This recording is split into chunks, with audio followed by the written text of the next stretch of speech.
قرآن class number 62 میں ہم انشاءاللہ تعالی سورۃ النساء سورت نمبر 4 شروع کرنے جا رہے ہیں۔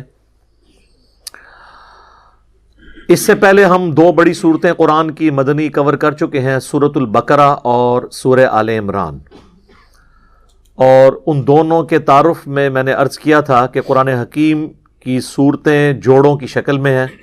سورۃ البقرہ اور سورہ آل عمران ایک جوڑا ہے، بالکل اس طریقے سے سورۃ النساء اور سورۃ المائدہ، اس سے اگلے والی صورت، یہ دونوں جوڑے کی فارم میں ہے، اور جوڑا جو ہے وہ مل کر ایک مشترکہ مقصد کی تکمیل کرتا ہے۔ ایک آپ دیکھیں ان کی ریزیمبلنس آپس میں۔ سورۃ النساء کا آغاز ہو رہا ہے اعوذ باللہ من الشیطان الرجیم بسم اللہ الرحمن الرحیم یا ایھا الناس سے، اور سورۃ المائدہ کا آغاز ہو رہا ہے یا ایھا الذین آمنوا، یعنی پکارنے سے، یہاں پہ انسانیت کو اور وہاں پہ اسپیسیفکلی اہل ایمان کو۔ یہ دونوں صورتیں بھی ایک جوڑے کی فارم میں، اس کے علاوہ بھی کئی ایک ان میں ریزیمبلنس ہے۔ یہ جو سورۃ النساء ہے یہ اسپیسیفکلی جو ہماری آئلی زندگی اور سوشل ایشوز اس کے ساتھ ڈیل کرتی ہے، خصوص بالخصوص عرب کے اس معاشرے میں جہاں پہ عورتیں اور یتیم بچے اور غلام ان کی کوئی اوقات نہیں تھی، ان کو نہ تو وہ اپنے ساتھ اس لیول پہ شریک کرتے تھے، نہ ہی وراثت میں ان کا کوئی حصہ رکھا جاتا تھا، نہ ہی ان کو وہ عزت اور توقیر حاصل تھی جو اللہ تعالیٰ کی ریکوائرمنٹ ہے اپنے بندوں سے۔ تو اللہ تعالیٰ نے اس صورت میں ان کو اپ لفٹ کیا ہے اور ان کے حقوق بتائے ہیں۔ قانون وراثت اس صورت کے اندر آئے گا، یہ اس کے مرکزی ٹاپکس میں سے ایک ٹاپک ہے، یعنی یتیم، عورتیں، بچے، غلام، ان کے حقوق۔ دوسرا ٹاپک اس کے اندر جو مین ہے، آلموسٹ 80 آیات آؤٹ آف 176 آیات کے، وہ منافقین کو ایڈریس کرتا ہے، چونکہ یہ مدنی صورت ہے، اور منافقین کو بھی پورے قرآن میں یا ایھا الذین آمنوا کہہ کر ہی مخاطب کیا گیا ہے۔ اس کی وجہ یہ ہے کہ وہ قانوناً مسلمان ہوتے ہیں، کیونکہ اوپر سے تو کلمہ پڑھ رہے ہیں، دل کا معاملہ اللہ کے سپرد، لہٰذا پورے قرآن حکیم میں جہاں کہیں بھی یا ایھا الذین آمنوا کے ساتھ اہل ایمان کو ڈانٹ پلائی جاتی ہے تو کئی مواقع پہ تو اس سے مراد مسلمان بھی ہوتے ہیں کمزوری ایمان کا شکار، اور جو بہت سخت قسم کی آیات ہیں وہ بیسیکلی کامل الایمان اصحاب رسول صلی اللہ علیہ وآلہ وسلم یا اہل بیت علیہم السلام سے متعلقہ نہیں ہے، بلکہ اس کا آپ ترجمہ یوں کریں گے، اے ایمان کے دعوے دارو، یعنی دعویٰ تو کر رہے ہو ایمان کا لیکن نبی علیہ السلام کے ساتھ خیانت کر رہے ہو، وہ منافقین ہیں۔ پورے قرآن میں یا ایھا الذین نافقوا کہیں پہ نہیں آیا، یا ایھا الکافرون آیا ہے، یا ایھا الناس آیا ہے، یا ایھا الذین آمنوا آیا ہے، کیونکہ منافق بھی قانوناً مسلمان ہوتا ہے، دل کا معاملہ اللہ کے سپرد ہے، فتویٰ تو ظاہر پہ لگے گا۔ تو دوسرا ٹاپک منافقین جو سازشیں کرتے تھے اسلام کے خلاف، اور اس حوالے سے پھر ان کے ساتھ کیا ایٹیچیوڈ ہونا چاہیے، اور قیامت والے دن منافقین کا انجام کیا ہونے والا ہے۔ منافقین کے حوالے سے سب سے زیادہ سخت آیات سورۃ النساء کے اندر ہے، اور اس کا کلائمیکس بھی اس میں آ جائے گا کہ منافقین جہنم کی سب سے نچلی گھاٹی میں ہوں گے۔ وَلِعَوْذُ بِاللَّهِ تَعَالَى اللہم لا تجعلنا منہم اللہم اجرنا من النار، آمین۔ اور تیسرا اس کا مرکزی ٹاپک جو ہے وہ ہے اہل کتاب جو سابقہ امت مسلمہ ہے، ان سے کنکلوڈڈ فائنل یعنی کنکلوڈڈ گفتگو اس سورت اور سورۃ المائدہ کے اندر ہے، جیوز اور کرسچنز کے ساتھ، تو اچھا خاصا حصہ اس کو بھی ایڈریس کرے گا۔ تو یعنی تین مین ٹاپک ہوئے، عورتوں کے حقوق، بچوں کے حقوق، یتیموں کے حقوق، غلاموں کے حقوق، یعنی پسا ہوا طبقہ، اور اسی میں وراثت کے قوانین بھی آئیں گے، میاں بیوی کے تعلقات میں عورتوں کے کیا حقوق کا خیال رکھنا ہے، یہ ساری چیزیں، نکاح کی امپورٹنس، یہ سب کچھ کور ہوگا، آئلی زندگی کور ہوگی۔ بلکہ سورۃ المائدہ کے اندر تو ریاستی لیول کے اوپر یعنی چور کے ہاتھ کاٹنے کی سزا، فساد فی الارض کرنے والوں کی سزا، اس حوالے سے ساری چیزیں میں نے پہلے بھی عرض کیا تھا کہ سورہ البقرہ شریعت محمدیہ صلی اللہ علیہ وآلہ وسلم کا بلیو پرنٹ یعنی ابتدائی خاکہ ہے، اور سورۃ النساء اور سورۃ المائدہ یہ فائنل کنکلوژن ہے شریعت محمدیہ صلی اللہ علیہ وآلہ وسلم کی. اور یہی حکمت ہے کہ یہ مدنی صورتیں اگرچہ نبی علیہ السلام پہ بالکل آخر میں نازل ہوئی ہیں ایز کمپیئر ٹو آپ کی بعثت نبوت، یعنی 13 سالہ مکی دور نکال دیں، اس کے بعد یہ نازل ہوئی ہیں، لیکن قرآن میں مصحف کی ترتیب میں یہ شروع میں ہے. اس کی حکمت یہ ہے کہ چونکہ مستقبل میں زیادہ تر لوگوں نے نسلاً مسلمان ہونا تھا، ان کے لیے مدنی صورتیں زیادہ امپورٹنٹ ہیں، یا جیوز اور کرسچنز جو آلریڈی آسمانی مذاہب کے ماننے والے ہیں ان کے لیے بھی امپورٹنٹ یہی صورتیں تھیں. تو اللہ تعالیٰ نے مصحف کی ترتیب اس کی یہ رکھی ہے جو ترتیب نزولی سے ہٹ کر ہے، لیکن اللہ کے پاس جو اس کے علم میں لوح محفوظ کے اندر قرآن ہے وہ اسی ترتیب کے ساتھ ہے. بل ہوا قرآن مجید فی لوح محفوظ. تو قرآن کی ترتیب اللہ کے پاس وہی ہے جو ہمارے پاس مصحف میں ہے، لیکن اللہ نے واقعات اور حالات کے مطابق اسے نازل کیا، تو فائنل ترتیب وہی ہے جو اس وقت ہے. اگرچہ 30ویں پارے میں جو سورت نازل ہوئی سورۃ العلق وہ سب سے پہلی 5 آیات ہیں، لیکن مصحف کی ترتیب میں وہ اینڈ پہ جا کے. تو یہ 3 مرکزی ٹاپک اس کے اندر کور ہوں گے. باقی تو یہ سورت خود اللہ تعالیٰ کی حکمت کا خزانہ ہے. ایک ایک آیت کے اوپر ایک ایک گھنٹہ بولا جا سکتا ہے، جو مجھے زبانی کئی باتیں یاد ہیں. تو میں آج صبح صرف اس کو دیکھ رہا تھا تو میں نے کہا یہ تو ہم سورۃ النساء پہ 1 سال چاہیے اس کو اگر اس طریقے سے مکمل کیا جائے. لیکن میں کوشش کروں گا کہ جو بالکل کریٹیکل چیزیں اس سے جڑی ہوئی ہیں میں ساتھ ساتھ بیان کروں، اور باقی جو تفصیلات ہیں وہ چھوڑ دوں. اس کی وجہ کہ وہ آلریڈی میں ریکارڈ کروا چکا ہوں. پچھلا ہمارا جو قرآن کا پورا دورہ قرآن تھا وہ 9 سالوں میں 344 لیکچرز میں مکمل ہوا ہے. تو اس میں تو میں نے ڈیٹیل کے ساتھ کی، اس میں بھی میں اتنی ڈیٹیل ضرور کروں گا کہ چیز کوئی سکپ نہ ہو. اب اللہ کا نام لے کے اسے شروع کرتے ہیں. اعوذ باللہ من الشیطان الرجیم، بسم اللہ الرحمن الرحیم. یا ایہا الناس اتقوا ربکم الذی خلقکم من نفس واحدہ. اے پوری انسانیت اس اللہ سے ڈر جاؤ، اس رب کا تقوی اختیار کرو جس نے تم سب کو ایک جان سے پیدا کیا، یعنی سیدنا آدم علیہ السلام. وَخَلَقَ مِنْهَا زَوْجَهَا، اور اسی جان سے اس کا جوڑا بنا دیا، یعنی سیدہ حوا. اس کانٹیکسٹ میں بخاری اور مسلم میں متفقن علیہ حدیث ہے دونوں کتابوں میں کہ نبی صلی اللہ علیہ وآلہ وسلم نے فرمایا کہ عورت جو ہے وہ آدم کی ٹیڑھی پسلی سے پیدا ہوئی ہے، یعنی سیدہ حوا پیدا ہوئی حضرت آدم علیہ السلام کی پسلی سے، اور وہ جوڑا بن گیا ان کا.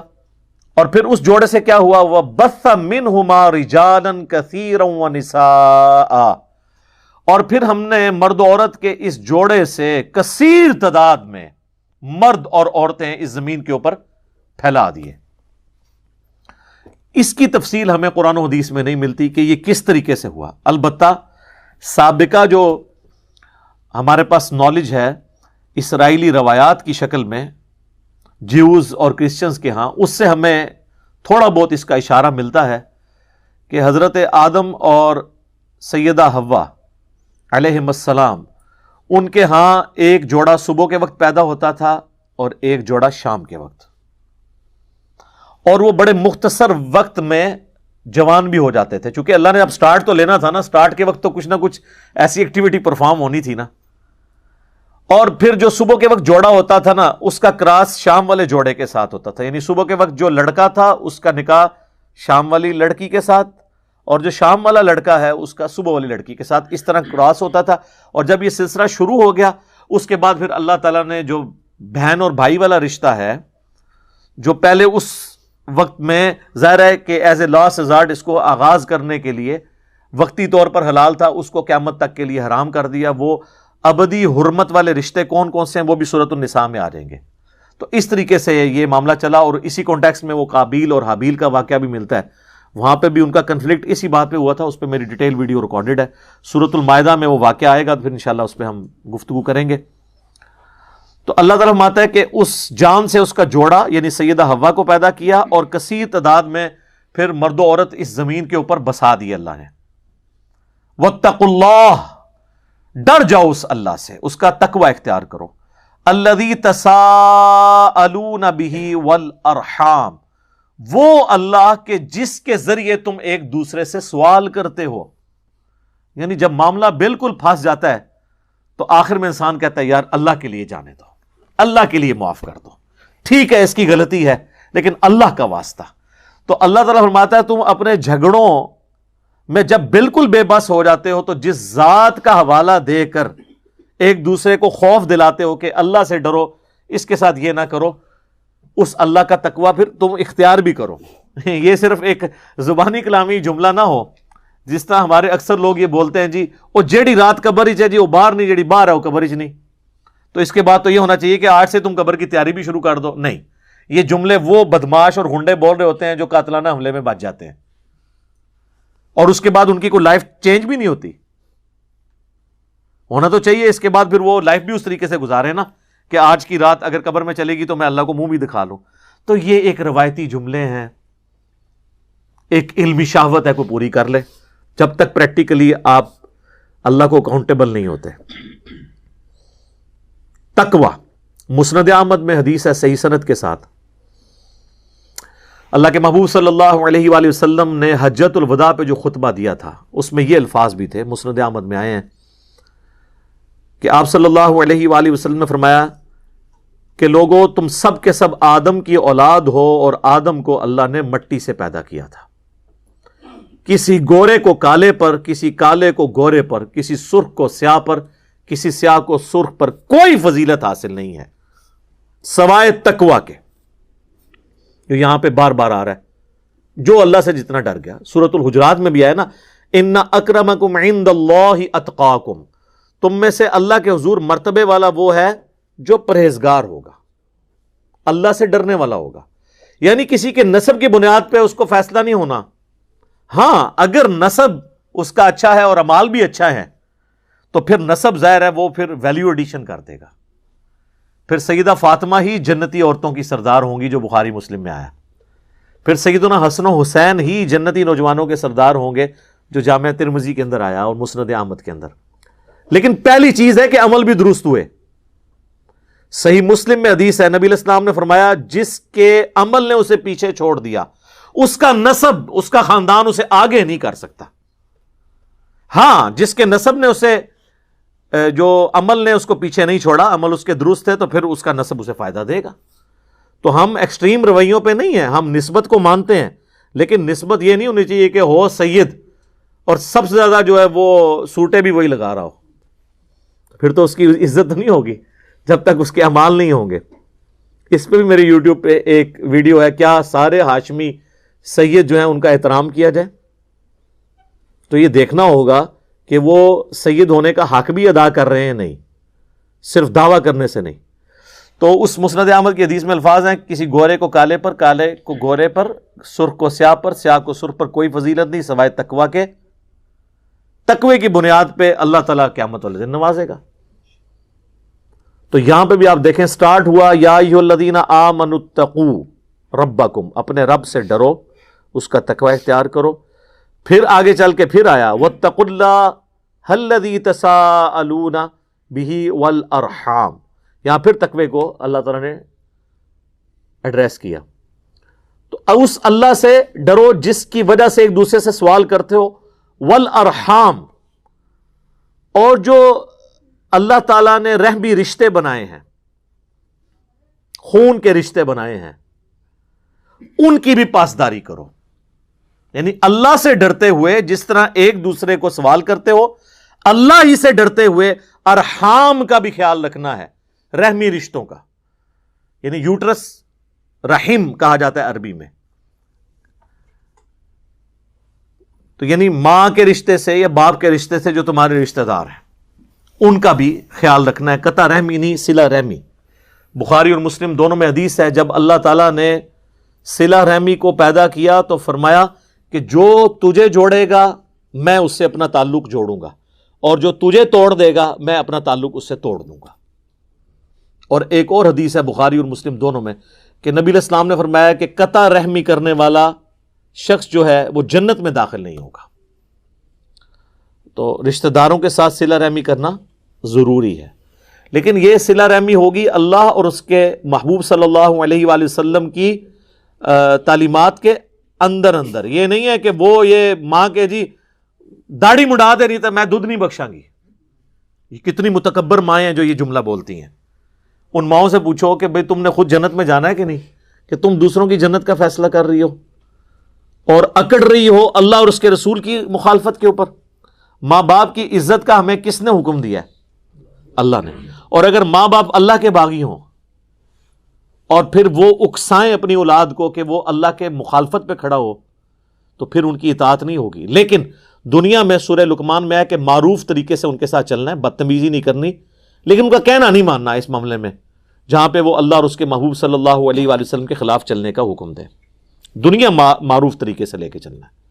وہ صحیح بخاری میں حدیث ہے، اسما بنت ابی بکر کہتی ہیں کہ میری والدہ میرے پاس آتی ہے لیکن اس نے اسلام قبول نہیں کیا، مشرکہ ہے، بت پرست ہے، کیا میں اس کے ساتھ حسن سلوک کروں؟ تو آپ نے فرمایا ہاں، دنیا میں معروف طریقے سے حسن سلوک کرو. وہ حقوق آپ نے پورے کرنے ہیں، نان و نفقہ بھی دینا ہے اور اسی طریقے سے بیمار ہو جائیں تو علاج بھی کروانا ہے، یہ سارے کام کرنے ہیں. لیکن جہاں وہ کہیں پر آپ کو اللہ کی نافرمانی پہ اکسائیں اور ایکسپلائٹ کرنے کی کوشش کریں. کئی عورتیں ہیں جو اپنی بچیوں کو کہتی ہیں کہ نقاب نہ کرو ورنہ تمہارے اچھا رشتہ نہیں ملے گا. اندازہ کریں تو جن بے پردہ عورتوں کو اچھے رشتے مل گئے ہوئے ہیں تو کیا ان کی زندگیاں سکون سے گزر رہی ہیں؟ ان کی طلاقیں نہیں ہو رہی ہیں؟ ان چیزوں پہ فیصلے ہونے ہیں. دنیا کا تو پتہ نہیں کہ کیا بھروسہ کب موت آ جائے. اللہ کی نافرمانی نہیں کی جا سکتی. تو رحمی رشتوں کا بھی خیال رکھو. ان اللہ کان علیکم رقیبا، بے شک اللہ تعالی دیکھ رہا ہے جو کچھ تم کر رہے ہو. یہ سب سے بڑی تھریٹ یہ ہے.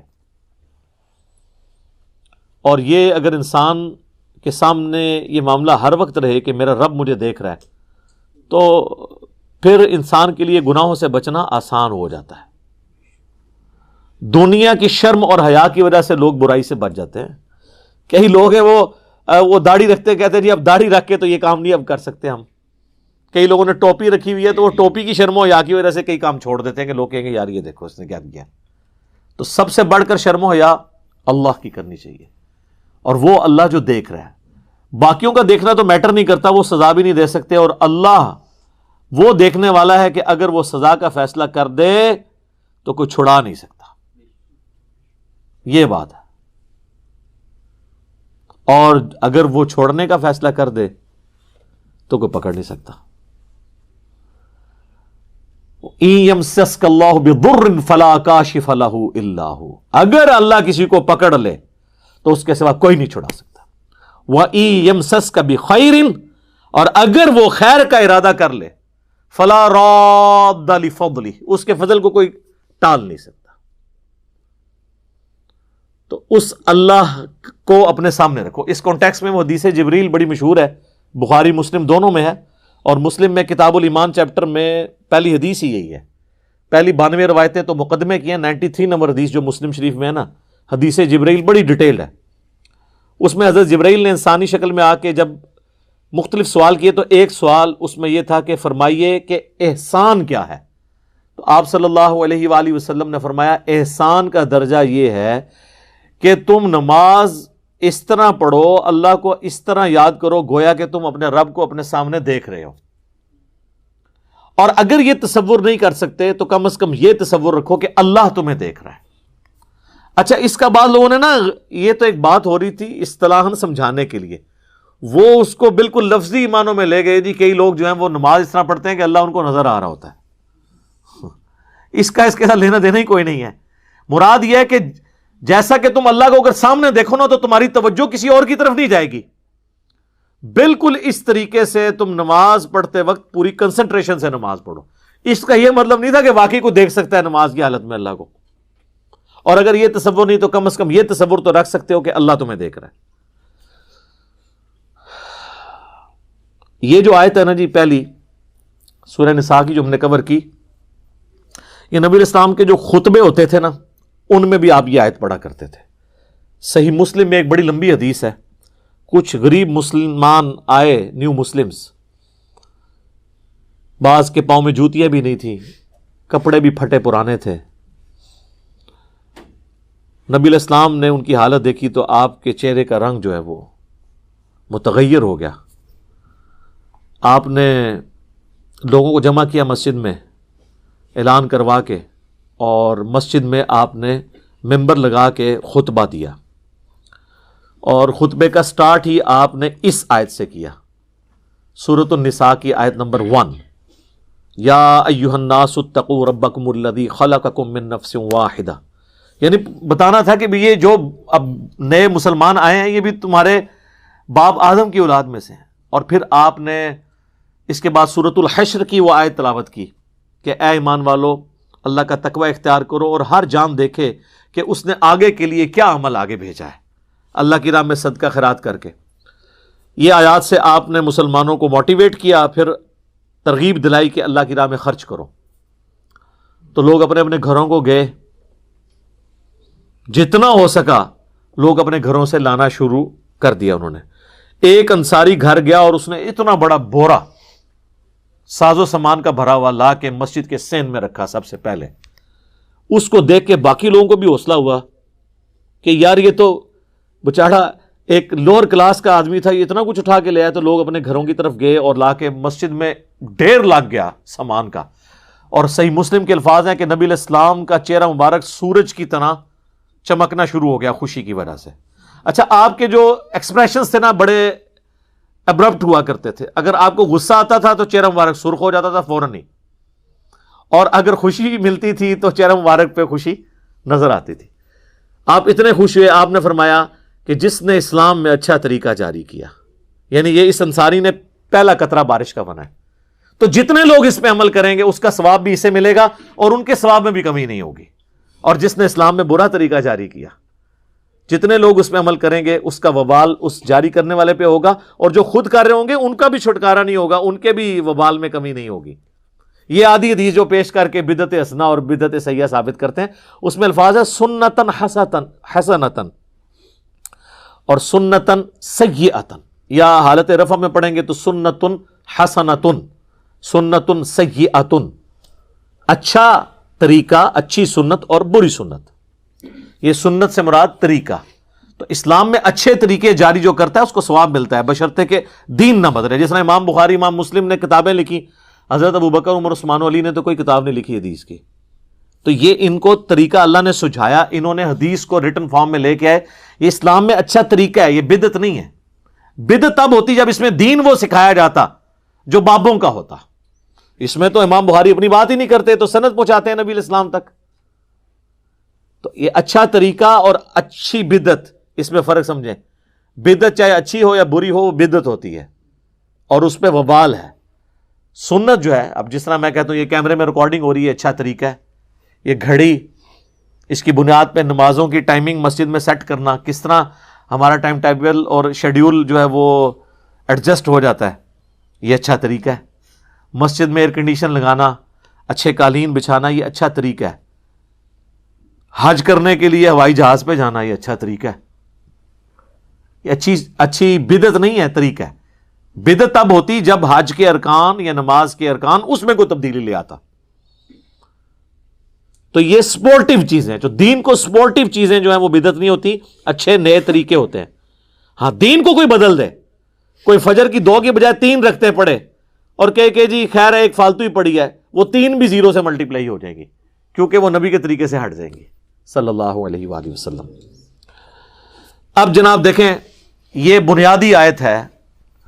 اس کے فوراً بعد اب اللہ تعالیٰ کی طرف سے جو پسے ہوئے طبقے ہیں ان کے حقوق کی بات شروع ہو گئی ہے.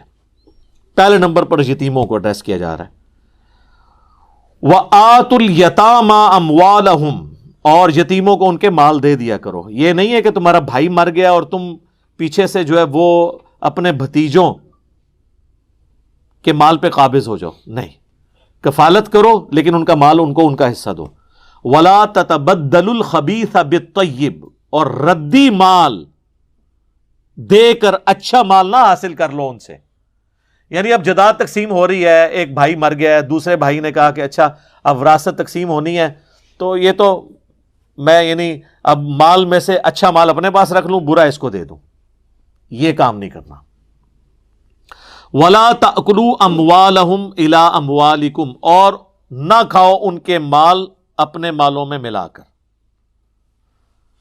کہ یعنی اب آپ کے جی میں تو اس نے سلوک بھی کر رہا ہوں، چلو میں بھی کچھ تھوڑا بیچ میں سے لقمہ لے لوں۔ اس میں ایک درجے کی اجازت ہے، وہ آگے آئے گی کہ اگر کوئی غریب ہے نا تو بقدر ایفرٹ وہ لے سکتا ہے، وہ بالکل بھی فنیٹک ہونے کی ضرورت نہیں، لیکن جو بندہ غریب نہیں ہے وہ اس طرح نہیں یتیم کا مال لے سکتا۔ إِنَّهُ كَانَ حُوبًا كَبِيرًا، بے شک یہ اللہ کے حضور بہت بڑا گناہ ہے کہ کوئی شخص یتیم کا مال جو ہے وہ اچھا مال اپنے پاس رکھ کے ردی مال وراثت میں اسے دے دے، یا اس کے مال میں سے تھوڑا بہت کھا لے۔ وَإِنْ خِفْتُمْ، اور اگر تمہیں یہ خوف ہو، اللہ تقسطوا فی الیتامی، کہ تم یتیموں میں انصاف نہیں کر سکو گے، تو کانٹیکسٹ اس کا یہ ہے کہ پھر یتیموں کے ساتھ نکاح نہیں تم نے کرنا۔ ہوتا یہ تھا کہ اگلے زمانوں میں لوگ یتیم بچوں کی پرورش اس نیت سے کرتے تھے کہ چلو اس بچی کی پرورش کرتے ہیں، یہ بڑی مالدار ہے، جب یہ جوان ہوگی تو پھر میں اس سے شادی کر کے اس کے مال کا میں مالک بن جاؤں گا۔ یہ عرب میں کلچر تھا۔ یا کوئی غریب بچی تھی، اس کی پرورش کی اور نیت یہ رکھی کہ چلو اس کے عوض میں اس کے ساتھ نکاح کر لوں گا اور حق مہر دینے کی بھی ضرورت کوئی نہیں ہے، میں نے اس کو پال کے بڑا کیا ہے، تو اس طرح وہ ان کے مال ان کو حق مہر بھی نہیں دیتے تھے یا ان کی جداد دبا لیتے تھے۔ اس کانٹیکسٹ میں صحیح بخاری میں حدیث ہے، اما عائشہ سے جب پوچھا گیا نا کہ یہ یتیم عورتوں کے ساتھ، یتیم بچیوں کے ساتھ نکاح سے اللہ نے منع کیوں کر دیا، تو پھر اما عائشہ نے کلیئر کیا کہ یہ ان یتیم بچیوں کے ساتھ نکاح کرنا منع کیا ہے جس کی پرورش آپ کریں اور اس کو حق مہر نہ دیں۔ ہاں اگر آپ نے اس کی پرورش کی اور اس کا حق مہر اس کو پورا دیا اور انصاف کیا تو یتیم بچی سے نکاح ہو سکتا ہے۔ صحیح بخاری میں اس کانٹیکسٹ میں حدیث موجود ہے۔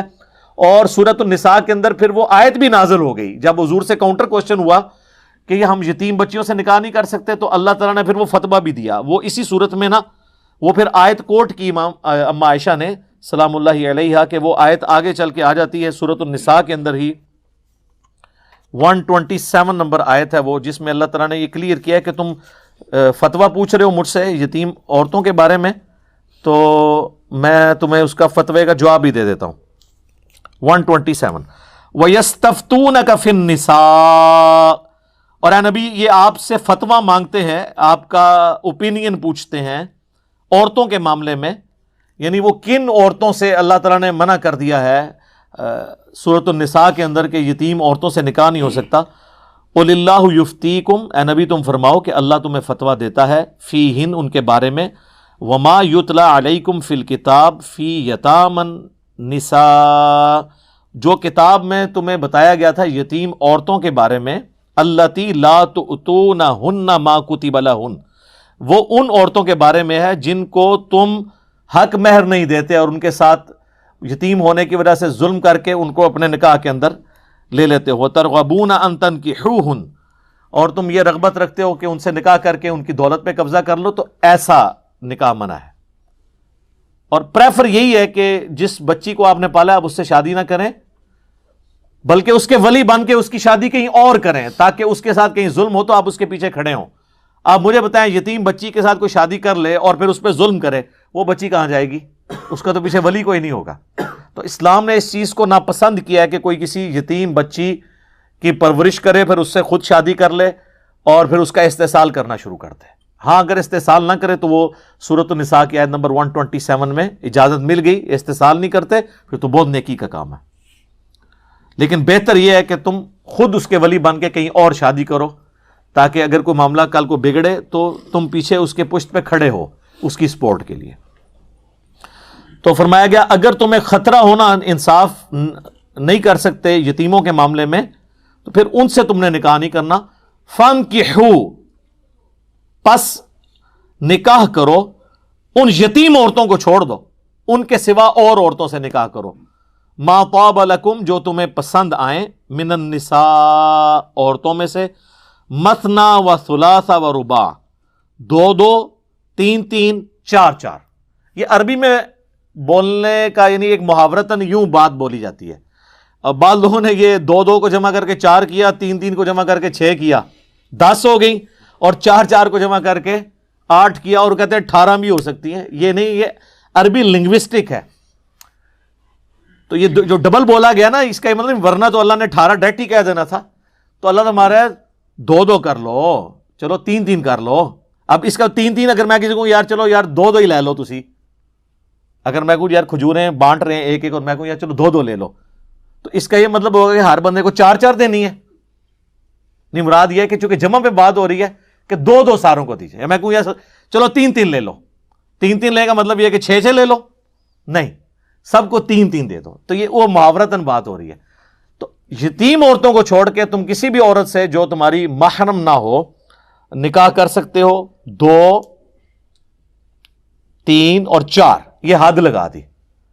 لیکن ساتھ ہی کہا فَإِنْ خِفْتُمْ, لیکن اگر تمہیں یہ خوف ہو اللہ تعدلوا کہ تم ان میں انصاف نہیں کر سکتے, فَوَاحِدَةً, تو ایک ہی عورت پر اکتفا کرو.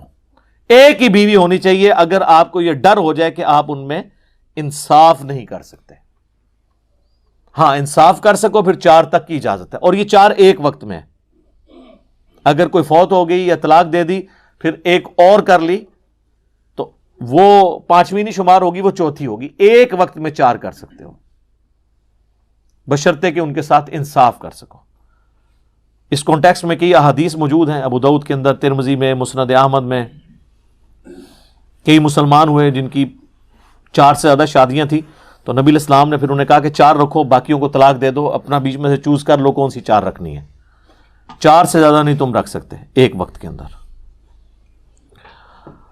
تو ایک اگر انصاف کرنے میں تمہیں خطرہ ہے کہ نہیں کر سکو گے, ایک پر اکتفا کرو. تو اس سے اسلام کے ایک مزاج کا پتہ چلا کہ اسلام کہتا ہے کہ انصاف کی پرائورٹی ہے, انصاف کر سکو تو ایک سے زیادہ کرنی ہے.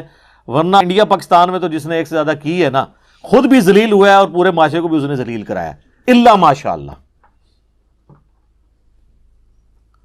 کیونکہ انصاف نہیں ہوتا. اچھا, یہ انصاف صرف ہے نانو نفقے میں, دلی رجحان میں انصاف نہیں, وہ تو ممکن ہی نہیں ہے کیونکہ دل پہ تو انسان کا کنٹرول نہیں. لیکن جتنے ظاہری معاملات ہیں, ایک کو جتنا ٹائم دینا ہے دوسری کو بھی اتنا ہی دینا ہے, ایک کو جتنا خرچہ لگایا ہے دوسری کا بھی اتنا لگانا ہے. جو چیز کوانٹیفائی ہو سکتی ہے نا وہ ساری چیزوں میں برابر رکھنا ہے اسے.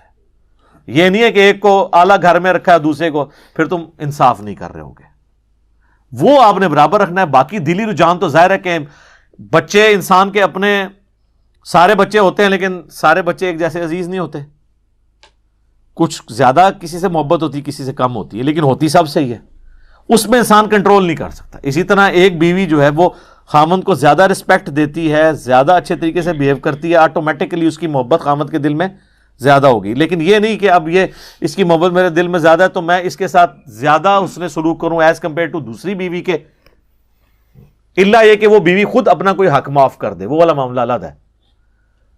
تو اللہ تعالیٰ نے فرمایا ایک پر اکتفا کرو. اور اس کو سپورٹو وہ سورۃ النساء کی آیت نمبر 129 ہے, جس میں اللہ تعالیٰ نے پہلے ہی کہہ دیا کہ ہمیں پتہ ہے کہ تم انصاف نہیں کر سکتے اس اعتبار سے, تو ہم وہ تمہارا عذر قبول کرتے ہیں, شادی کرو, ایسا مسئلہ نہیں ہے.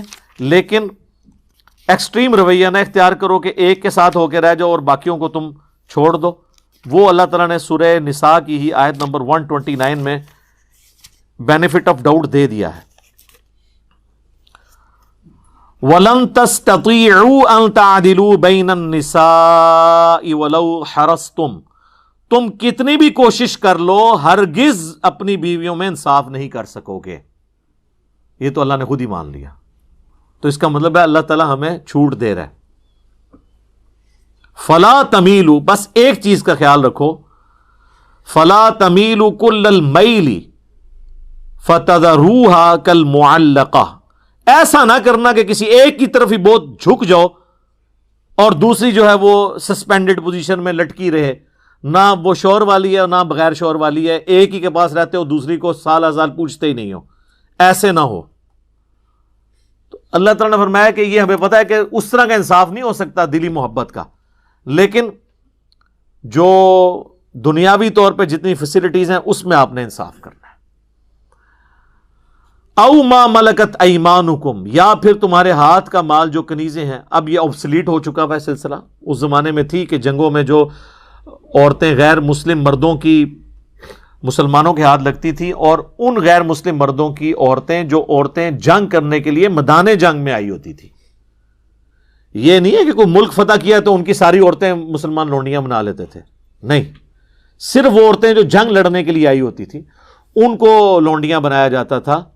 باقی جو اپنے علاقوں میں تھے جنگ نہیں لڑتے تھے، عام عوام الناس ان پہ نہیں ہوتا تھا ایسا سلسلہ.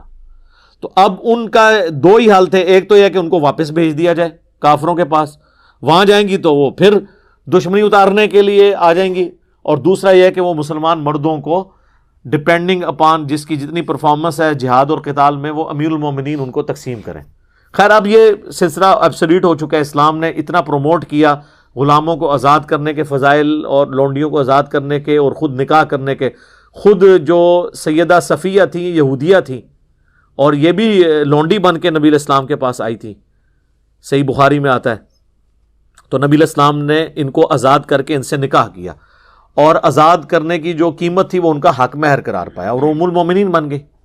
تو نبی علیہ السلام نے اپنے عمل سے یہ اس چیز کی ترویج کی ہے. تو آج یعنی یہ آبسلیٹ ہو چکا ہوا ہے. یہ مطلب بعض لوگ سمجھتے ہیں کہ یہ جو گھروں میں کام کرنے والی ہیں یا آپ جا کے کی علاقہ غیر سے عورت خرید کے لے آئیں تو وہ لونڈی بن جائے گی. اس طرح نہیں ہوتا، وہ لونڈیاں نہیں ہوں گی. اگر کوئی اس طریقے سے عورت لے کے آتا ہے تو نکاح ہی کرنا ہوگا، لونڈیوں والا معاملہ ان کے ساتھ نہیں ہوگا. ذالک ادنی اللہ تعولوا، یہ زیادہ قریب اس کے ہے کہ تم ایک ہی طرف جھک نہ جاؤ. یہ نہ وہی والی بات کہ بھئی ایک طرف جھک جانے سے بہتر یہ ہے تم 2 3 یا 4 شادیاں کرنے کی بجائے ایک ہی بیوی کرو تاکہ یہ خطرہ ٹل جائے. اور میں تو پرسنلی کہتا ہوں کہ جو لوگ فائنینشلی سپورٹ کر سکتے ہیں انہیں ایک سے زیادہ شادیاں کرنی چاہیے اگر ان کی ایک نبھ جائے. یہ نہ ہو کہ دوسری کریں تو پہلی بھی ختم ہو جائے پھر ایک ہی رہ جائے گی، تو بہتر ہے پھر ایک ہی رکھیں. جس طرح ہمارے معاشرے میں آپ کو پتہ ہے اسی طرح صورتحال ہے. لیکن جو لوگ اب ظاہر ہے کہ کسی بڑی کاز کے لیے کام کرنے والے لوگ ہیں ان کے لیے تو یہ پاسبل نہیں ہے کہ وہ نئے نئے بکھیڑے کھول کے بیٹھ جائیں اور پھر ان کو مثالیں دینا نبی علیہ السلام کی زیادہ ازواج کی. تو وہ عرب کے کلچر میں وہ چیزیں ہضم ہو جاتی تھیں. ہمارے اس کلچر کے اندر تو ایک بندہ جو دیندار آدمی ہے، دین کا کام کرنے والا ہے، وہ اگر 2 یا 3 کر کے بیٹھ جائے تو وہ تو پیٹ سے آپ ہی گھر پڑا رہے گا، اس نے کام خاک کرنا ہے. تو یہ ہر بندے نے اپنے حالات و واقعات خود دیکھنے ہیں اس کے اعتبار سے. باقی ہم اس ایکسٹریم پہ نہیں ہیں جو یہ سمجھتے ہیں کہ یہ ظلم ہے کہ ایک سے زیادہ بیویاں کی جائیں. تو یہ تو اللہ تعالیٰ نے آنر دیا عورت کو، اور دنیا کی اسٹیٹسٹکس ہمیں یہی بتاتی ہے کہ عورتوں کی تعداد دنیا میں زیادہ ہوتی ہے ایز کمپیئر ٹو مردوں کے. اس میں کئی ایک سائنٹیفک ریزن بھی ہیں اور کئی ایک سوشل ایشوز کی وجہ سے ایسا ہو جاتا ہے. سائنٹیفک ریزن یہ ہے کہ جو عموماً دنیا میں مرد و عورت برابر تعداد میں پیدا ہوتے ہیں، لیکن جو بیبی گرل ہوتی ہے نا، جراثیم کے اگینسٹ اس کی ریزسٹنس زیادہ ہوتی ہے as compare to baby boy کے. وہ سروائیو زیادہ کرتی ہے. اور مجھے تو یہ حکمت نظر آتی ہے جو صحیح بخاری میں ہے اور ترمذی میں ڈیٹیل کے ساتھ ہے کہ جو عقیقہ آپ نے لڑکے کی طرف سے 2 کرنے ہیں اور لڑکی کی طرف سے 1، اور اس میں الفاظ ہیں بچے کی جان گروی ہوتی ہے اس کے عوض. لڑکے کی طرف سے 2 اس لیے ہو رہے ہیں کہ اس میں بیماری کے زیادہ چانس ہیں آنے کے، لڑکی کی طرف سے 1 ہے. پھر جنگوں کے اندر، ایکسیڈنٹس کے اندر، پبلک گیدرنگز کے اندر عورتیں تو بہت تھوڑی مرتی ہیں، وہ تو مرد ہی باہر نکلتے ہیں وہ مرتے ہیں. اسی وجہ سے آپ دیکھیں دنیا میں اکثر ممالک کے اندر عورتوں کی تعداد مردوں سے زیادہ ہے. پاکستان میں بھی عورتوں کی تعداد زیادہ ہو چکی ہوئی ہے. صرف ایک ملک ہے انڈیا، اور وہ اس لیے کہ آج سے میں آپ کو 20 سال پہلے کے فگر بتا رہا ہوں کہ روزانہ 3000 بچیاں وہ پریگنینسی میں ضائع کر دیتے تھے آئیڈینٹیفائی ہونے کے بعد کہ یہ بیبی گرل ہے. 3000 ظاہر ہے جی، 1 ارب کے قریب تو آبادی اس وقت بھی تھی، اب تو بڑھ چکی ہے ان کی، تو 3000 تو اس میں کچھ بھی نہیں ہے. اور یہ بی بی سی کی رپورٹ ہے کہ وہاں ایسا ہوتا تھا. اس وجہ سے وہاں پہ مردوں کی تعداد زیادہ ہے. ادروائز اگر آپ مختلف ملکوں کے سٹیٹسٹکس، میں تو پرانے سٹیٹسٹکس ہیں، یہ احمد دیدار صاحب نے اپنے لیکچر میں بیان کیے تھے اور وہ بھی آلموسٹ سمجھ لیں آج سے 20 سال پہلے کے فگرز ہیں، اب تو اس سے زیادہ ہوں گے، کہ امریکہ میں 7.8 ملین یعنی 78 لاکھ عورتیں زیادہ ہیں ایز کمپیئر ٹو مردوں کے. انگلینڈ میں 40 لاکھ، جرمنی میں 50 لاکھ، رشیا میں 90 لاکھ، آلموسٹ 1 کروڑ عورتیں زیادہ ہیں ایز کمپیئر ٹو مردوں کے. تو اب یہ دو آپشن ہے، یا تو یہ عورتیں جو ہیں وہ برائی کریں، یا پھر یہ کسی ایسے مرد کے ساتھ شادی کریں جس کی آلریڈی کو بیوی ہو. ویسے تو اب وہاں پہ خاندانی نظام ٹوٹ چکا ہے تو ایک والا بھی معاملہ نہیں رہا، لیکن میں لاجیکلی بات کروں کہ اسلام چونکہ خاندانی زندگی میں بلیو رکھتا ہے، سوشل ویلیوز کے اندر، تو اس لیے یہ آپشن چھوڑا ہے. اچھا یہ بات ہے قرآن میں حکم ہے 4 شادیاں کرو. سر قرآن میں یہ حکم نہیں 4 شادیاں کرو، قرآن میں حکم یہ ہے کہ 1 شادی کرو. 4 کی اجازت دی گئی ہے. اس معاشرے میں جہاں 100 لوگوں نے عورتیں رکھی ہوتی تھی ان کو کم کر کے 4 پہ لے کے آئے. حکم 1 کا ہے، 4 کی اجازت ہے. 4 کرنے کا حکم نہیں ہے کہ گنتی 4 کی پوری کرنی ہے. بلکہ اگلے دن ہماری اکیڈمی میں ایک فون آیا، وہ کہنے لگے کہ جی ایک اسلامی بہن تھی، ان کی طلاق ہو گئی، اس کے بعد انہوں نے دوسری جگہ شادی کی تو وہ شوہر فوت ہو گیا، پھر تیسری جگہ کی تو وہ فوت ہو گیا، چوتھی جگہ کی تو وہ فوت ہو گیا، تو وہ اب اس کی 5ویں شادی نہیں کروا رہے. وہ کہہ رہے ہیں 4 سے زیادہ شادیوں کی اجازت نہیں ہے، وہ 4 کر چکی ہے. یہ لوگوں کا آپ دیکھ لیں ذہنی لیول کیا ہے. تو عورت تو 1 ہی شادی کرے گی، 4 کی اس کو کہاں سے اجازت ہے؟ ایک وقت میں 1 کرے گی. اور صحابہ کرام میں یہ ایسے ویسے کوئی عیب نہیں سمجھا جاتا تھا اس طرح کا. آپ دیکھ لیں اسما بنت امیس حضرت جعفر طیار کی بیوی تھی جو غزوہ موتا میں شہید ہوئے. جب وہ شہید ہوئے تو ان کی اس بیوہ کے ساتھ حضرت ابوبکر صدیق نے شادی کر لی. اس سے محمد بن ابی بکر پیدا ہوئے جس سال حضور نے حج کیا تھا. پھر 4 سال کے بعد حضرت ابوبکر فوت ہو گئے تو حضرت علی نے ان سے شادی کر لی اسما بنت امیس کے ساتھ. اسی لیے محمد بن ابی بکر کی ساری پرورش مولا علی نے کی ہے اور وہ ان کے بچوں کی مانند تھے. تو یہ کوئی عیب نہیں سمجھا جاتا تھا اس چیز کو. ہاں ایک چیز کو بین کیا گیا کہ نبی کی بیوی کے ساتھ کوئی شادی نہیں کر سکتا. وہ سورۃ الاحزاب میں ہے کہ اللہ کے نزدیک یہ بہت بڑا گناہ ہے کہ تم نبی کے مرنے کے بعد ان کی کسی بیوہ کے ساتھ شادی کرو. اور اس سے پہلے بلکہ فرما دیا النبی اولا بالمؤمنین من انفسہم وازواجہ امہاتہم. نبی صلی اللہ علیہ وآلہ وسلم مومنین کی جانوں پر ان کی جان سے بڑھ کر حق رکھتے ہیں اور ان کی بیویاں امت کی مائیں ہیں. اب چونکہ وہ ماں کا سٹیٹس ہے لہذا اب ان کے ساتھ شادی نہیں ہو سکتی. تو وہ اللہ نے ان کو ایک پروٹوکول دیا اور دنیا اور آخرت میں وہ نبی علیہ السلام کی ہی بیوی ہیں. یہ پروٹوکول صرف نبی کا ہے. یہ جو کہتے ہیں جی وہ شہید زندہ ہے تو شہید سے مانگ سکتے ہیں، تو ہم اگلی بات کرتے ہیں تو شہید کی بیوہ پھر شادی کیوں کر لیتی ہے اگر شہید زندہ ہے؟ تو جعفر طیار شہید ہوئے تھے نا، صحیح بخاری میں آتا ہے کہ ان کے 2 یہ بازو کٹ کے تھے، اللہ نے جنت میں ان کو 2 پر دیے جس میں وہ اڑتے ہیں. ٹھیک ہے نا. تو حضرت جعفر طیار جو مولا علی کے بھائی تھے وہ شہادت کے بعد بھی زندہ تھے نا، ان کی شہادت تو کنفرم ہے نا، تو ان کی بیوہ نے شادی کو کر لی تھی حضرت ابوبکر کے ساتھ. ٹھیک ہے. تو یہ اہمی کہانیاں بنائی ہوئی ہیں. دنیا اور آخرت کے جو احکامات ہیں وہ بالکل ڈیفرنٹ ہیں. یہ نبی کا پروٹوکول ہے. اور وہ بھی اس وجہ سے نہیں کہ نبی آج بھی جو ہے وہ دنیا کی زندگی سے زندہ ہے، نہیں، وہ آخرت کی زندگی کے ساتھ ہے. لیکن ان کی عزت یہ ہے کہ چونکہ ان کی نبی امت کا باپ ہوتا ہے روحانی طور پہ، ان کی بیویوں کو امت کی مائیں قرار دیا گیا. لیکن یہ یاد رکھیے گا وہ ماں ایسی ہے کہ اس سے پردہ ہے، ویسے ماں سے تو کوئی پردہ نہیں ہے.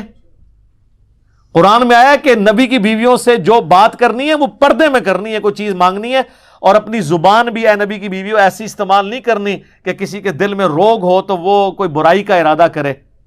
سورۃ الاحزاب میں آتا ہے.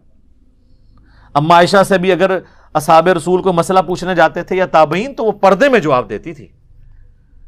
وہ آنری رشتہ ہے ماں کا، لیکن باقی سارے غیر محرم عورتوں والے احکام ہیں ان کے ساتھ، پردہ انہوں نے کرنا ہے. تو وہ ایک پروٹوکول ہے. باقی تو ظاہر ہے کہ پھر اللہ تعالیٰ نے یہ والا جو محرم رشتوں والا ایشو ہے یہ بہت کریٹیکل، اس کے اوپر جو ہے وہ حکم فرمائے ہوئے ہیں پردے کے اعتبار سے.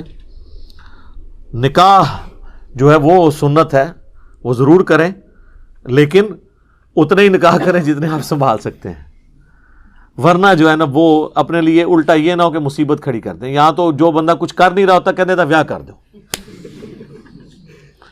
تاکہ پورے 2 خاندان کچھ کرنا شروع کر دیں، یعنی آپ لڑنا شروع کر دیں. سارے ویلیاں نوں جڑا موقع مل جائے اپنا کام کرنے دا. وہ کہتے ہیں جی ایک غریب آدمی آیا تو نبی علیہ السلام نے فرمایا شادی کرو، وہ اور غریب ہو گیا، پھر دوسری کرائی، پھر تیسری کرائی، چوتھی امیر ہو گیا. اس طرح کوئی امیر ہوتا ہے؟ سر بخاری مسلم دونوں میں حدیث ہے، اے نوجوانوں کے گروہ جس میں استطاعت ہے نا وہی نکاح کرے. نکاح کرنا تمہاری عفت اور عصمت کی حفاظت اور نگاہوں کو نیچے رکھنے کا ذریعہ ہے، اور اگر تم نکاح کی استطاعت نہ رکھو تو روزے رکھ کے اپنی شہوت کو ٹھنڈا کرو. یہ حدیث بخاری میں بھی ہے، مسلم میں بھی. تو وہاں حضور کہہ سکتے تھے نا کہ استطاعت نہیں ہے تو جلدی سے شادی کر لو تاکہ امیر ہو جاؤ، استطاعت صاحب استطاعت بن جاؤ. نہیں. اور یہاں استطاعت سے مراد فائنینشیل استطاعت ہے. باقی اگر سیکچوئل استطاعت کا ہو تو وہ تو آلریڈی اس میں موجود ہے، تبھی تو کہا جا رہا ہے کہ روزے رکھو، ورنہ تو اس کی نکاح ہی نہیں ہوگا. تو استطاعت ہو تو نکاح کرو، اور اگر استطاعت نہیں تو روزے کے ذریعے اپنی شہوت کو ایڈریس کرو. پھر بخاری مسلم میں وہ حدیث ہے جو 3 اصحاب غیر موجودگی میں نبی الاسلام کی ازواج کے پاس پردے میں آ کے حضور کے معاملات پوچھتے ہیں. تو وہ نبی الاسلام تو ایک نارمل زندگی گزار رہے تھے، آپ رات کو سوتے بھی تھے، آپ نفلی روزہ رکھتے بھی تھے، نہیں بھی رکھتے تھے. تو بخاری مسلم کے الفاظ ہیں، انہوں نے نبی علیہ السلام کی عبادت کو ہلکا جانا اور پھر آپس میں گفتگو کرتے ہوئے کہا کہ اللہ کے نبی تو بخشے بخشائے ہیں، ان کو کیا ضرورت ہے. ایک نے کہا کہ میں پوری زندگی شادی نہیں کروں گا، صرف اللہ اللہ کروں گا. دوسرے نے کہا کہ میں روزانہ روزہ رکھوں گا، اور تیسرے نے کہا کہ میں روزانہ پوری رات جاگا کروں گا. یہ کہتے ہیں 40 سال تک عشاء کے وضو سے فجر اے تکیو کیا ہوندہ ہے انہاں نال. یہ چلے گئے، یہ باتیں کر کے وہ وہاں پہ گئے تو نبی علیہ السلام کی زوجہ محترمہ جو تھی انہوں نے سن لیا، اور جب حضور واپس آئے تو انہوں نے کہا کہ جی وہ آپ کے چیتے آئے تھے یہ دعوے کر کے گئے ہیں. حضور نے کہا بلاؤ ان کو. بخاری مسلم کے الفاظ ہیں، بلایا گیا. آپ فرمایا اللہ کی قسم میں تم سے زیادہ اللہ کا تقوی رکھتا ہوں. یہ پہلا جملہ یہ چھکا تھا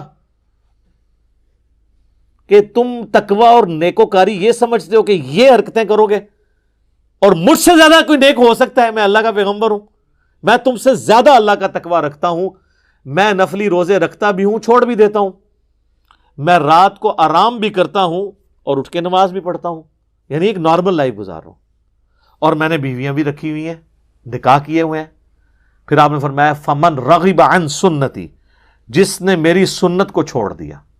ویسے عموماً بولا جاتا ہے ان نکاح سنتی، وہ بھی حدیث کے الفاظ اس میں تو نہیں ہیں، ابن ماجہ میں ایک روایت موجود ہے، لیکن اس میں امپلائڈ ہے کہ تینوں چیزوں کے بارے میں آپ نے مشترکہ کہا کہ فمن رغب عن سنتی، جس نے میرے طریقے کو چھوڑ دیا. یعنی میرے طریقے میں تینوں چیزیں کہ نکاح کرنا چھوڑ دیا، یا اس نے روزانہ جاگنا شروع کر دیا، عشاء کے وضو سے 40 سال تک فجر پڑھنی شروع کر دی، میرے لو فارغ جے.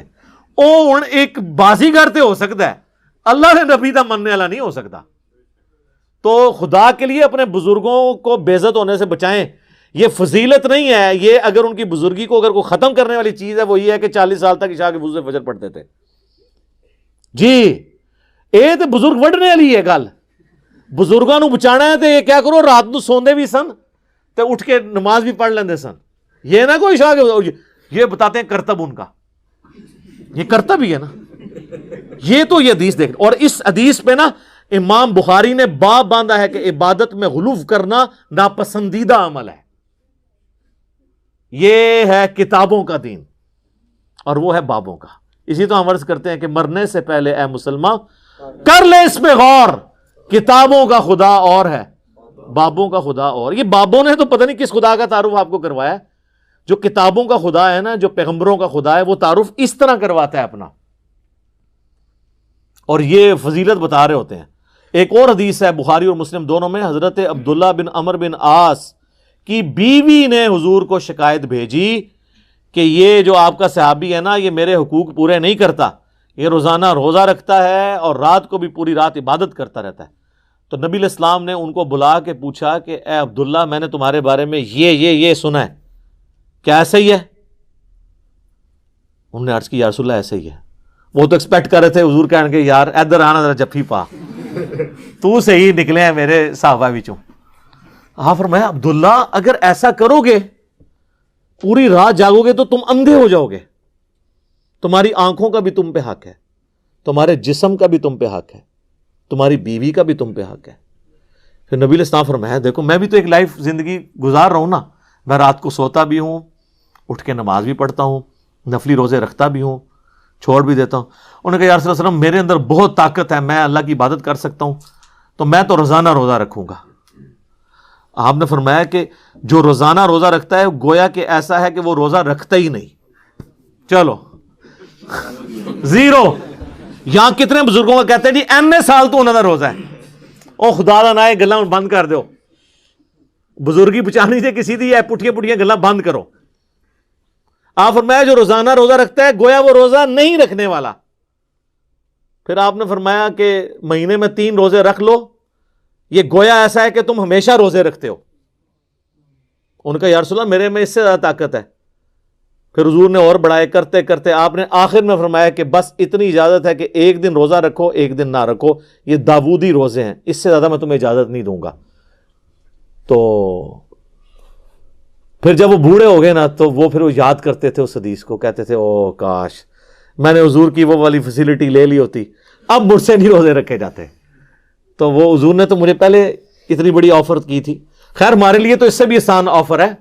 صحیح مسلم میں حدیث ہے, جامعہ ترمذی میں, سنن ابی داؤد میں, سنن نسائی میں, سنن ابن ماجہ میں, یہ جو 6 مین اہل سنت کی کتابیں ہیں نا, بخاری کے سوا باقی 5 کی 5 کتابوں میں حدیث ہے کہ جو رمضان کے روزے رکھے اس کے بعد شوال کے 6 روزے رکھ لے گویا اس نے پوری زندگی کے روزے رکھے. یعنی ہر سال وہ رکھتا رہے نا تو سال سال کے اس کے روزے ہوتے رہیں گے. اور وہ 6 روزے آپ پورے مہینے میں کسی بھی وقت رکھ سکتے ہیں. بعض کہتے ہیں ایک فوراً بعد رکھ لو, باقی بعد رکھ لو. بعض کہتے ہیں فوراً رکھ لو. نہیں, ایسی کوئی نہیں ہے. پورے مہینے میں آپ کسی بھی وقت 6 روزے وہ پورے کر لیں جس طریقے سے مرضی. ساتھ رکھنے کا یہ فائدہ ہوتا ہے, ایک روٹین بنی ہوتی ہے تو وہ رکھنے آسان ہو جاتے ہیں, کیونکہ بعد میں پھر جیسے ہی تھوڑی گیپ آتا ہے نا تو پھر رکھنے مشکل ہو جاتے ہیں. بہتر یہ ہے کہ عید کے فوراً بعد روزے ساتھ شروع کر دیے جائیں, جتنا آسانی کے ساتھ کوئی رکھ سکتا ہے. تو وہ بھی گویا اس طرح ہے جس طرح پورے سال کے روزے رکھنے والا ہے.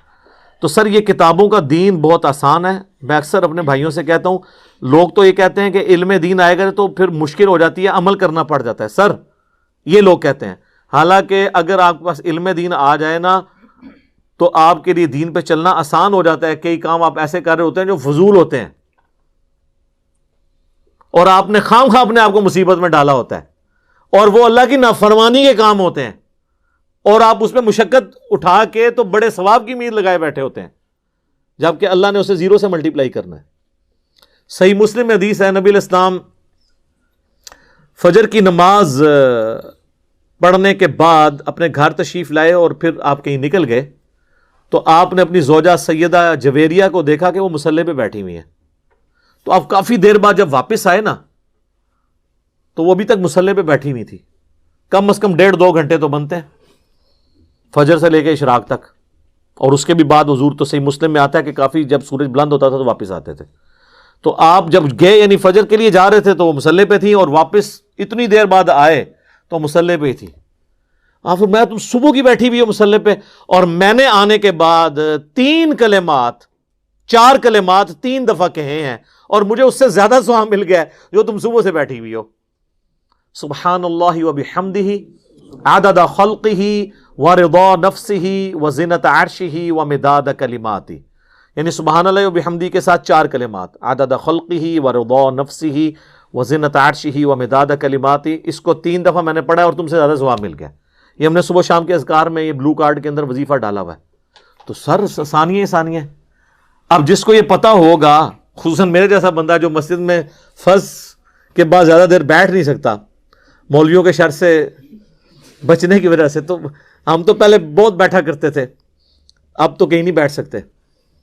تو پھر ہم اسی طریقے سے اب گزارا کر لیتے ہیں. باقی ایک اشراق بندہ گھر بھی پڑھ سکتا ہے, ضروری نہیں کہ مسجد میں پڑھنی ہے. تو ہمارے جیسے لوگوں کا بھی اللہ نے خیال رکھا ہوا ہے اس اعتبار سے کہ یار 3 بار یہ پڑھ لو, ٹھیک ہے. مسجد اگر مولوی نہیں بیٹھ دیتا خیر ہے, ثواب تو اس تو زیادہ دے دیں گا, ٹھیک ہے نا جی. اور جو بیٹھ سکتا ہے وہ نور اللہ نور کرے, بیٹھے بھی اور یہ بھی پڑھے, ٹھیک ہوگا جی. اللہ تعالیٰ سے دعا ہے جو حق بات میں نے کہی اللہ تعالیٰ ہمارے دلوں میں راسخ فرمائے. اگر جذبات میں میرے منہ سے کوئی غلط بات نکل گئی تو اللہ تعالیٰ ہمارے دلوں ہی سے اسے محو کر دے. ہمیں کتاب و سنت کی تعلیمات پر عمل کر کے دوسرے بھائیوں تک پہنچانے کی توفیق عطا فرمائے. سبحانک اللہم و بحمدک اشہد ان لا الہ الا انت استغفرک و اتوب الیک وما علینا الا البلاغ المبین. جزاکم اللہ خیر.